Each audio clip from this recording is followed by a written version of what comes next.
CM Revanth వ్యాఖ్యలపైన Nirmal జిల్లా BJP అధ్యక్షుడు రితీష్ రాథోడ్ మండిపడ్డారు. హిందూ దేవులపైన సీఎం రేవంత్ అనుచిత వ్యాఖ్యలు సరికాదన్నారు. సీఎం రేవంత్ తన హిందూ ద్వేషాన్ని బహిరంగంగా వెల్లగక్కారని మండిపడ్డారు. ఖబర్దార్ రేవంత్ హిందూ దేవుల జోలికొస్తే సహించేది లేదని, రాబోయే రోజుల్లో ప్రజలు తగిన బుద్ధి చెప్తారని హెచ్చరించారు.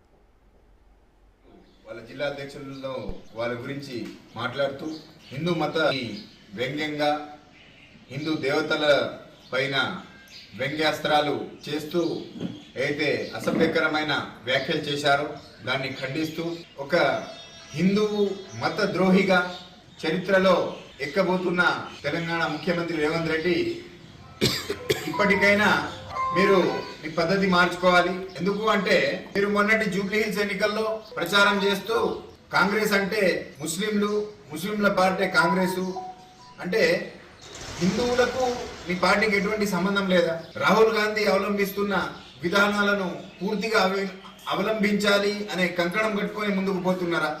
తెలంగాణ రాష్ట్రంలో నువ్వు హిందువులను ఏ విధంగా ఎన్ని వ్యంగ్యాస్త్రాలతో ఎన్ని వికృత చేష్టలతో విమర్శించినా మేము పట్టించుకోమని అనుకుంటున్నారా?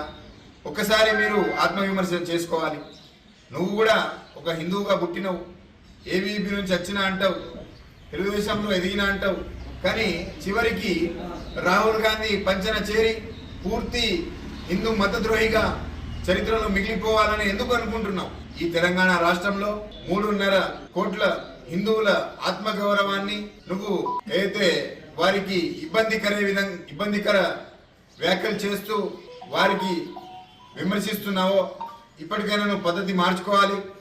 లేని పక్షంలో తెలంగాణ రాష్ట్ర హిందువులందరూ ఏకతాటిపై వచ్చి అయితే కేసీఆర్ గత పార్లమెంట్ ఎన్నికల్లో హిందువులు బంధువులుగా మాట్లాడితే ఈరోజు చరిత్రలో లేకుండా ఆయన ముఖ్యమంత్రి స్థానాన్ని వదిలేసి ఫామ్ హౌస్ లో పోయి పడుకునే పరిస్థితి ఏర్పడింది.